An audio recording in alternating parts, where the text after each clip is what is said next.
a Bíblia no meu dia a dia. Não existe outra maneira de iniciarmos o nosso dia e de sermos bem-sucedidos a não ser quando entregamos, quando confiamos a nossa vida nas mãos do Senhor. E qual a melhor maneira de fazermos isso? Conhecendo a palavra de Deus, estudando, dando ali tempo, gastando nosso tempo com o Senhor. Por isso já estamos iniciando a Bíblia no meu dia a dia, hoje dia 6 de fevereiro de 2025, e hoje nós já vamos para o estudo do livro de João, capítulo 3, versículo 22 a 36. Vamos lá? E já iniciemos da melhor forma possível, orando. Graças nós te damos, Senhor, por este momento que o Senhor separou para nós, por ter nos feito de maneira tão maravilhosa, com inteligência, com capacidade de entendermos, com capacidade de discernimento. Pai, mas muitas vezes as coisas que nos acontecem no dia a dia cegam-nos, limita a nossa capacidade de inteligência, de discernir, de compreensão. Por isso nós pedimos, Espírito Santo, que neste momento, no momento deste estudo, o Senhor venha iluminar a nossa consciência, o Senhor venha iluminar a nossa inteligência e que nós possamos verdadeiramente compreender aquilo que o Senhor quer falar conosco, aquilo que o Senhor quer nos ensinar. Pai, que sejamos dóceis ao Espírito Santo. O Espírito Santo que é aquele que nos convence a respeito da justiça, do amor e de todas as coisas.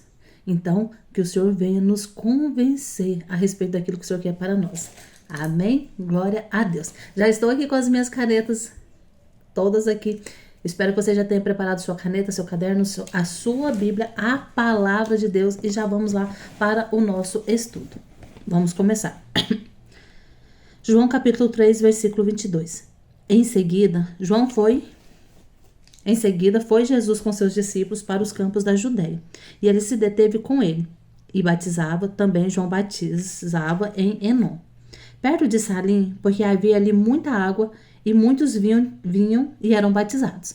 Então, vamos fazer da seguinte forma, a gente vai lendo, e quando nós formos encontrando algum princípio, alguma ordem, né, alguma promessa de Deus, nós já vamos marcando, tá bom? Lembrando que nem sempre nós acharemos os três dentro daquela leitura escolhida, ou que nós poderemos achar muito mais do que um, do que dois, e nem sempre eu marco todos, para que você também identifique aí os seus, tá bom? Continuemos. Pois João ainda não tinha sido lançado no cárcere. Ora, surgiu uma discussão entre os discípulos de João e um judeu a respeito da purificação. Olha, já não estamos entrando aqui no princípio eterno, nada disso, nem nas promessas, mas é uma coisa que já me chamou a atenção, né? Ora, surgiu uma discussão entre os discípulos de João e um judeu. Quantas vezes, né, nós também somos assim, né? Os discípulos de João estavam ali, viam o batismo, via tudo isso, né? E tinha uma pessoa que não fazia ali parte daquele redil, que era um judeu, e ali inicia uma discussão, ali inicia uma conversa, né? E aí eles vão até o mestre e diz, né? Aquele que estava contigo além do Jordão, de quem tu deste testemunho, ele que está batizando, e todos vão ter com ele. Né, os discípulos de João se indignaram, né, porque tinha uma pessoa, né, que não era ali do redil deles, vamos assim dizer. E me chama a atenção porque quantas vezes nós também somos assim, né? Quantas vezes nós também estamos presos, estamos ali com os olhos nossos limitados e a gente começa a muitas vezes questionar. Olha, mas tem alguém pregando no nome, tem alguém falando, tem alguém fazendo, mas não é da igreja fulana, não é da igreja cicrano. Ah, mas ele é disso, ele é daquilo. Gente, nós precisamos entender que o Espírito Santo de Deus sopra onde Ele quer. Isso já vai falando muito ao meu coração. O Espírito sopra onde Ele quer. O Espírito Santo chama pessoas de todos os lugares. Às vezes você está aí, questionando, às vezes até observando alguém que não é da sua igreja, que não é da sua paróquia, alguém que não é do seu ministério e está pregando, que está fazendo, que está falando. E você fica até questionando. Ah, mas quem fulano pensa que é? Deixa eu te falar. O Senhor chama a todos com diversidade de dons. O Senhor nos chama a todos com capacidades diferentes. Mas o que importa é não silenciar o chamado de Deus. O que importa é nós termos coragem, ousadia para ouvirmos ao Senhor. Neste trabalho que nós fazemos, neste ministério que nós vivemos, quantos têm sido chamados para falar de famílias? Ah, mas fulano está falando sobre casamento, sendo que ela nem tem o casamento restaurado. Ah, mas fulano está falando sobre casamento, mas ele assinou o divórcio. Fulano está falando sobre perdão, sobre amor, sobre reconciliação, mas o marido nem a perdoou. Presta atenção. O Senhor nos chama a todos, quando Ele quer e da forma que Ele quer. Não esperemos estarmos perfeitos dentro de uma intelectualidade tão gigantesca, tão grande. O estudo não é para pregação, né? Eu estou aqui, né? Ô Senhor. Mas só finalizando o raciocínio. Não esperemos. Quando ouvir a voz de Deus, diga o seu sim, eis-me aqui. Tenha coragem. Não espere as coisas estar tudo perfeito para você ter esta alegria, porque é uma grande alegria falar do reino de Deus. Aquele homem não esperou estar tudo organizado, tudo pronto, todo mundo sabendo se ele tinha se convertido ou não. Ele simplesmente se deixou levar pelo impulso do Espírito Santo e começou a fazer aquilo que Deus queria que ele fizesse. Então vamos lá, não espere não, tá bom? Ninguém pode atribuir-se a si mesmo, senão o que lhe foi dado do céu. Olha, aqui nós já temos um princípio eterno, né? Ninguém pode colocar dons, ninguém pode colocar talento em alguém que isso não venha de Deus, que não venha do céu. E isso não muda. Sempre, sempre os nossos dons, sempre as virtudes, sempre aquilo que nós recebemos será vindo do céu. Então aqui nós já temos um princípio eterno, isso não muda. Não tem como dizer que isso vai mudar, né? Então, isso não muda, princípio eterno. O meu é azul. Vós mesmos me sois testemunhas de que disse: eu não sou o Cristo, mas fui enviado diante dele. Aquele que tem a esposa é o esposo. O amigo do esposo, porém, que está presente e o ouve, regozija-se sobre modo com a voz do esposo. Nisso consiste a minha alegria, que agora se completa. Importa que ele cresça e eu diminua. Gente, que maravilha! Já temos aqui um princípio eterno. Ele cresça e eu diminua. Isso não muda. Sempre, sempre a glória é o Senhor. Sempre quem é grande é o Senhor. Sempre quem faz é o Senhor. Isto é um princípio eterno. Não importa o quanto eu estude. Já vou pintar aqui de azul. Não importa o quanto eu estude, não importa o quanto eu faça, não importa quantas faculdades. Sempre será o Senhor a nos usar. Sempre será o Senhor a fazer as maravilhas, os milagres e os prodígios. Importa que ele cresça, que eu diminua. Aquele que vem de cima é superior a todos. Aquele que vem da terra é terreno. E fala de coisas terrenas. Aquele que vem do céu é superior a todos. Ele testemunha as coisas que viu e ouviu. Mas ninguém recebe o seu testemunho. Aquele que recebe o seu testemunho, confirma que Deus é verdadeiro. Outro princípio eterno: Deus é verdadeiro. Deus não mente, Deus não engana, Deus não é mais ou menos. Deus, ele é verdadeiro. Ele é a verdade. Olha, outro princípio eterno aqui que não muda de forma alguma: Deus é verdadeiro. Com efeito, aquele que Deus enviou fala a linguagem de Deus, porque ele concede o Espírito sem medidas. O Pai ama o Filho e confiou-lhe todas as coisas. Aquele que crê no Filho tem a vida eterna. Aquele que crê tem a vida eterna. Não diz assim, aquele que crê, alguns eu separo para que tenham uma vida eterna. Não, aqui é uma promessa de Deus. Você crê? Você crê? Então você tem a vida eterna. Isso nunca vai mudar.